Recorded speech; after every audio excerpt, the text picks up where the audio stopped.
So, students, you are now in class 10, very important period in your life and career, as you are going to appear the annual HSC examination at the end of this year. So, I hope you will try best and in order to achieve success in the first examination in your career. So, online classes are very important for you as due to effect of COVID-19 and spread of coronavirus. The schools are totally closed by the order of the government for the safety of life. So I think you will surely listen to me attentively about my classes that I will teach you is poem. The poem name of the poem is Solitary Reaper. This is the most important and outstanding poem written by William Wordsworth, one of the outstanding and renowned poet of nature in the world of literature. Wordsworth was born in the year 7th April 1770 and died on 23rd April 1850. He was born at Cockermouth in United Kingdom. During his life, Wordsworth had written a lot of poems, especially on lyrical ballads, which he had given more importance. And Dorothy was the outstanding contributor of his writings, his sister Dorothy. Now you know Wordsworth had written a lot of ballads, sonnets, for which he had great been acclaimed by the students in the among the words. Now I will teach you about the solitary reaper. You know, he had defined, Wordsworth had defined poetry as the spontaneous overflow of powerful feeling. Poetry is as defined by Wordsworth, the spontaneous overflow of powerful feelings. It takes its origin from emotion, which is recollected in tranquility. So Wordsworth, specially, we find in Wordsworth's poetry about love of nature. So, according to Wordsworth, nature is his friend, his guide, and teacher. So, Wordsworth always dedicated his life about nature. So, in this poem, The Solitary Reaper, also, we find about the serenity and beautiful description of nature. So now I am reading about his this poem. So Solitary Reaper, the stanza 1. Behold her single in the field, yon solitary highland girl, reaping and singing by herself. Stop here gently or pass.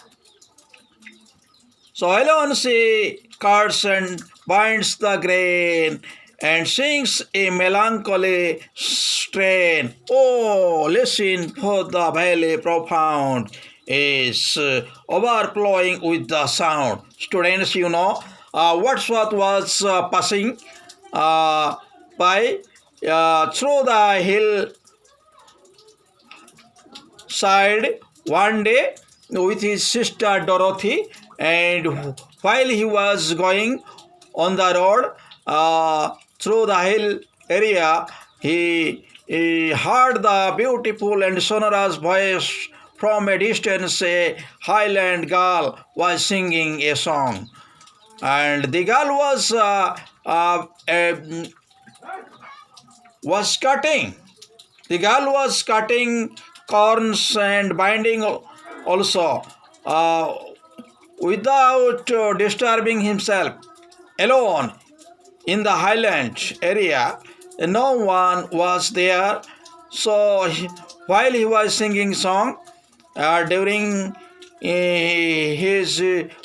during her work, especially he had emotionally to quench his uh, quench his quench her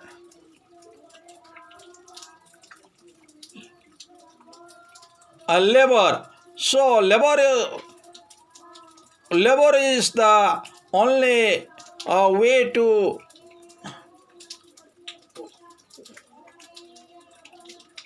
maintain the life, the purity of mind, the honesty of labor that we find in this poem.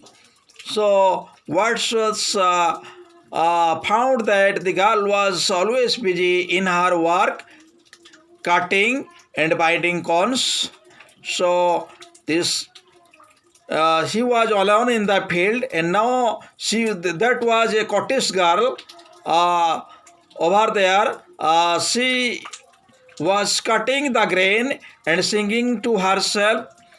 So Wordsworth also advised to the passers not to disturb, either should listen to her singing or walk on quietly. So this one very sonorous voice of the Highland girl which attracted his life. So another stanza come to the next. No nightingale did ever chant more welcome notes to weary hands of travelers in some shady haunts among Arabian sands. A voice so thrilling never was heard in springtime from the cuckoo bird, breaking the silence of the seas among the farthest the birds. So the poet has described about the valley while the girls was singing song. The total atmosphere was calm and quiet. No one was there. So entire valley was overflowing with her musical sound. So what was described about her sing songs that no nightingale ever sung more, soothing notes to tired groups of travelers as they best wasted it as oasis in the Arabian desert. The cuckoo bird never sang with such an effective voice in the spring, breaking the ocean silence around the Scottish Isles. So the next stanza will no one tell me what she sings, perhaps the plain like numbers flow for old and unhappy for of things and battles long ago, or is it some humble lay familiar matter if today some national sorrow, loss or pain that has been maybe again.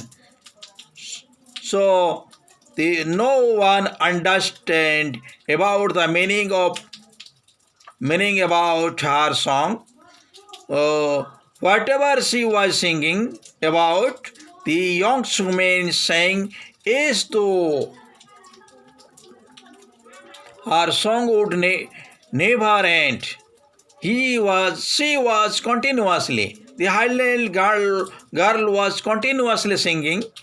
I saw her singing while she walked, bending over to cut the wheat with a sickle. I listened to her without moving, and as I walked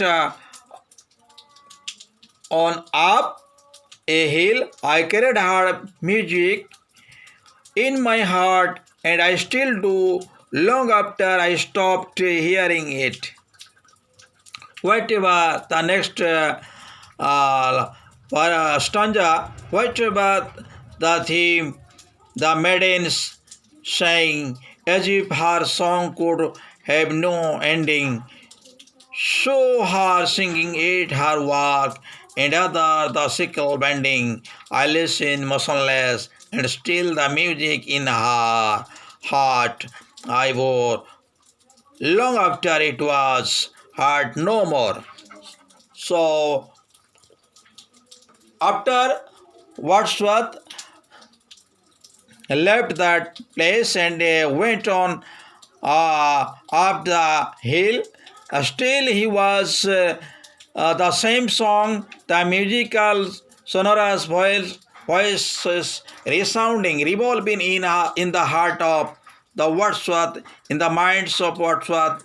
In Wordsworth never deserted the same thrilling voices of the music that it was touched in his heart. Still, the long after it was he songs of the voices of the music of the Highland girl has never been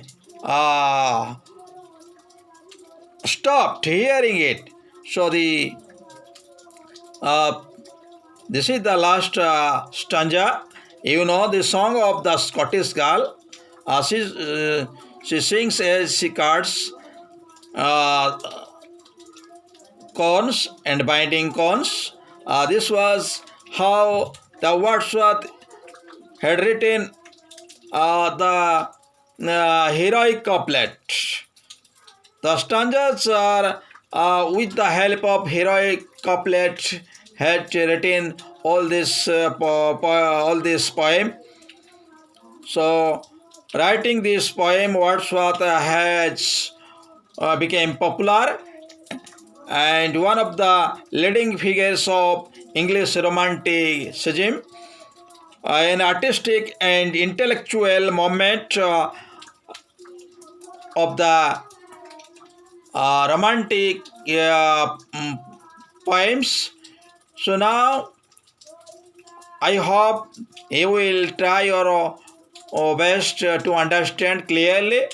In the next class, I will discuss more about. This is the end of the poem. Thank you all.